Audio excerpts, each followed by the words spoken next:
सर्व मंगल की भावना के साथ आप सभी का हार्दिक स्वागत एवं अभिनंदन।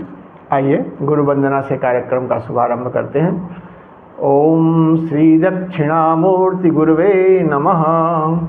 ओम शांतं त्रिनेत्रं मृदुकांति शुभ्रं संविभ्रतं दोष्कशुभैः चतुर्भिः मुक्ताक्षमालां कलशं सुधाया श्रीज्ञानमुद्रामपि पुस्तकं च दिव्याम्बरं चन्दनगन्धलेपैः समुज्ज्वलाङ्गं मणिरत्नकैः च वीरासनस्थं च शशाङ्कचूडं श्रीदक्षिणामूर्तिगुरुं स्मरामि।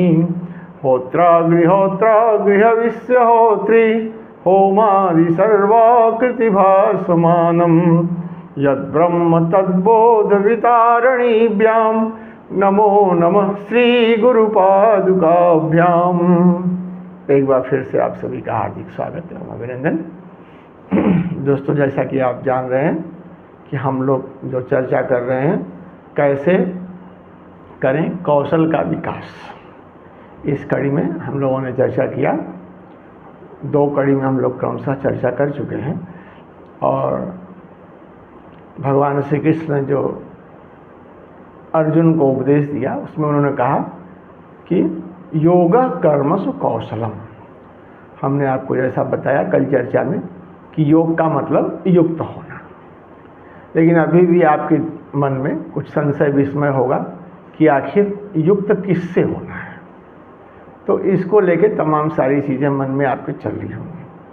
आइए हम श्री विद्या के आलोक में एक श्लोक का वर्णन करते हैं आपसे, जो कि भगवती जब सृष्टि उन्मुख होने की उसमें थी, तो सृष्टि से पहले की अवस्था में उन्होंने जब कल्पना किया सभी मानवों का, तमाम सारी रचना करने के बाद मानवों को, जैसा कि आप जानते ही हैं कि मनुष्य होना जो है बहुत ही सौभाग्य की बात है। तो ऐसे में जब उन्होंने मनुष्य का वो किया तो ये श्लोक जो है उसी समय का वर्णन है। आइए देखते हैं। ये 10वें आवरण का श्लोक है। श्लोक इस प्रकार है।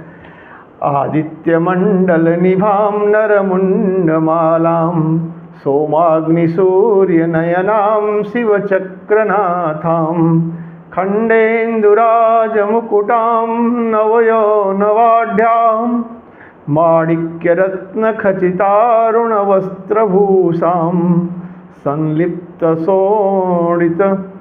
कुचद्वयुक्तदेहां मालास्वभीतिवरपुस्तकपाणिपद्मां बिन्दौ हि प्राप्तिशुभयोनिषु शैव शास्त्रै युक्तां स्मितां त्रिपुरभैरविकां नमामि। दोस्तों, इस श्लोक में जो वर्णन है वो बिंदु चक्रेश्वरी त्रिपुर भैरवी की वंदना है। इसमें जो उनकी आभा है सूर्य मंडल के समान रक्त वर्ण की कांति वाली नव युवती हैं, नरमुंडों की माला से युक्त। यही हम लोग का मेन स्वरूप है। भगवती को जो है जब उन्होंने नर का कल्पना किया तो इतना प्रिय लगा नर कि उन्होंने क्या किया कि अपने मुंड में, अपने गले में जो है वो नर मुंड की माला को धारण कर लिया। दोस्तों, हम सब उस माला के अंश हैं जिनको भगवती ने अपने शोभित होने का एकमात्र माध्यम बनाया और उसे जो है अपने गले में धारण कर लिया। यानी हम सब को जिससे युक्त होने की जो जगह है वो माला है जो कि भगवती के गले में सुशोभित है। अतः जब भगवान श्री कृष्ण कहते हैं कि योगा कर्मसु कौशलम, तो उसका अर्थ ये है कि जब आप भगवती की जो मुंडमाला है उसमें आपका जहाँ स्थान है, जब उस स्थान में आप भाषित होते हैं दोस्तों, तब जो आपका कौशल है वो एकदम अपने चरम उत्कर्ष पे होता है, क्योंकि वही जो भगवती हैं हम लोग उन्हीं के अंश हैं, उन्हीं के गुणों से निकले हुए हम लोग गुण हैं। तो गुणा गुणेषु वर्तन्ते। तो जब हम लोग उसमें अपने को स्थापित कर लेते हैं दोस्तों, तो जो कला का निखार है वो अपने चरम पे होता है। यही भगवान श्री कृष्ण ने गीता में कहा है, योग कर्मसु कौशलम, यानी भगवती के आप भव्य स्वरूप का जो है ध्यान करें और अपने आप को उसमें स्थित करें। यही आपका जो है ये जो योग है, यही आपकी कार्य कुशलता, उसकी क्षमता को बढ़ाता है। इसी के साथ आइए अब हम भगवती का जो दिव्य स्वरूप है खष्टम आवरण में, उसका गुणगान करते हैं और उसके बाद भगवती को प्रणाम करते हैं।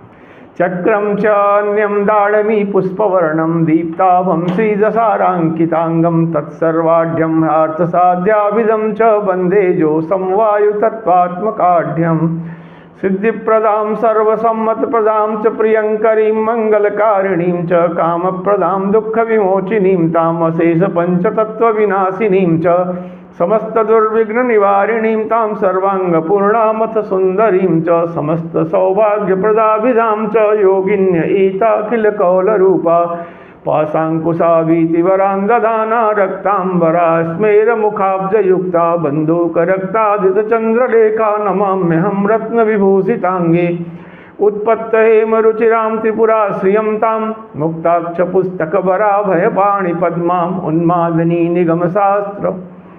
उन्मादिनी निगमशास्त्रवसित्वयुक्तां वन्दे सदा पवनचक्रमहाधिराज्ञीम्।